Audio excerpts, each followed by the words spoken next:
بسم اللہ الرحمن الرحیم۔ السلام علیکم دوستو، ایک نئی ویڈیو کے ساتھ حاضر ہیں۔ چلے اپنی ویڈیو سٹارٹ کرتے ہیں۔ اس وقت یو اے ای اپنے ریلیشنز کو ڈائیورس کر رہا ہے، اپنے ریلیشنز کو پوری دنیا کے ساتھ بڑھا رہا ہے، اور خاص طور پہ ریجنل پلیئرز کے ساتھ۔ اس ویڈیو کے اندر میرے پاکستانی ویورز کے لیے بھی سمجھنے کی کافی چیزیں ہیں اور انڈین ویورز کے لیے بھی سمجھنے کی کافی چیزیں ہیں، لیکن مجھے امید ہے کہ بات دونوں کو ذرا مشکل سے ہی سمجھ میں آئے گی۔ سب سے پہلے تو میں پاکستانیوں سے مخاطب ہوں، آپ نے اگر ترقی کرنی ہے تو آپ کو اپنے ریجن کی طرف دیکھنا پڑے گا، ٹھیک ہے؟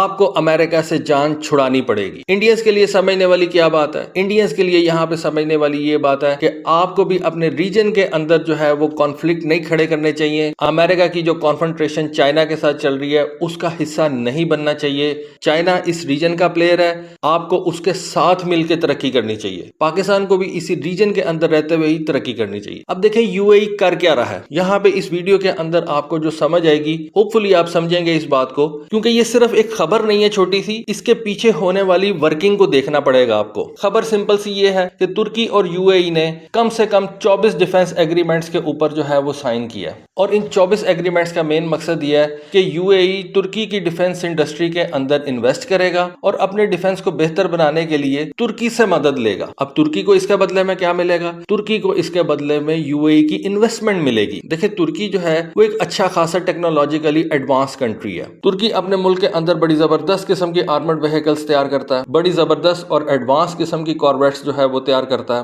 ترکی ایون اپنے ملک کے اندر آلتے ٹینک تک بنا رہا ہے۔ پھر ترکی اپنے ملک کے اندر بیسک ٹرینر ایئر کرافٹ تیار کر رہا ہے، ایک ایڈوانس ٹرینر جیٹ جو ہے وہ بھی تیار کر لیا ہے۔ کان کے نام سے وہ ایک 5th جنریشن کا فائٹر جیٹ تیار کر رہا ہے۔ اس کے علاوہ اگر آپ ترکی کے اٹیک ہیلی کاپٹرز کو دیکھیں تو وہاں پہ ترکی T-129 قسم کے ہیلی کاپٹرز تیار کرتا ہے۔ اس کے علاوہ ترکی اس T-129 ہیلی کاپٹر کا ایک ایڈوانس ویریئنٹ تیار کر رہا ہے۔ ڈرونز کی فیلڈ میں اگر آپ نظر دوڑائیں تو ترکی دنیا کے پہلے چند 4-5 ممالک کے اندر آتا ہے جہاں پہ امریکنز ہیں، اسرائیلیز ہیں، وہاں پہ اب آپ ترکی کے ڈرونز کو شمار کرتے ہیں۔ ترکی کا TB2 ڈرون انتہائی زیادہ سکسیسفل، انتہائی زیادہ سستا اور کارآمد، جس نے نکورو کاراباخ کی جنگ کے اندر اپنے جوہر دکھائے، جس نے یوکرین اور رشیا کے کانفلکٹ کے اندر جو ہے وہ اپنا لوہا منوایا۔ اس کے علاوہ ترکی کا اکنجی ڈرون پاکستان ایئر فورس بھی استعمال کر رہی ہے۔ اب یہ جو اکنجی ڈرون ہے یہ بیسیکلی ایک ہائی الٹیٹیوڈ لانگ انڈیورنس والا ہیل ڈرون ہے، اور اس کے اوپر ترکی نے بڑے زبردست قسم کے ویپنز جو ہے وہ لگا رکھے ہیں۔ لیکن اس ڈرون کی جو ایک ڈرا بیک ہے وہ یہ کہ یہ ایک ٹربو پراپ انجن کے ساتھ چلتا ہے، اس لیے ترکی یہاں پہ ہی نہیں رکتا۔ ترکی نے انکا 3 ڈرون تیار کیا جو کہ ایک اسٹیلتھ ڈرون ہے۔ اس کے علاوہ ترکی ایک کسی لیلما ڈرون کے اوپر کام کر رہا ہے جو کہ نہ صرف ایک اسٹیلتھ ڈرون ہے بلکہ آنے والے دنوں میں لوئل ونگ مین کے طور پہ بھی استعمال کیا جا سکے گا۔ اس کے علاوہ ترکی دنیا کا پہلا ڈرون کیریئر تیار کرنا جا رہا ہے، جس کو آپ ہیلی کاپٹر کیریئر بھی کہہ سکتے ہیں، ایک ایمفیبیس اسالٹ شپ بھی کہہ سکتے ہیں، جس کے اوپر ترکی اپنے یہ کسی لیلما ڈرونز رکھے گا۔ پاکستان ایئر فورس، نائجیریا کی ایئر فورس ترکی کا یہ ایسلسون پارٹس اپنے JF-17 تھنڈرز کے اوپر استعمال کرتے ہیں۔ یہ ساری باتیں بتانے کا مقصد صرف یہ ہے کہ ترکی کی جو ڈیفنس انڈسٹری ہے وہ بڑی زبردست ہے اور وہ فلرش کر رہی ہے۔ ابھی ریسنٹلی میں نے آپ کو ویڈیو بھی بنا کے دی تھی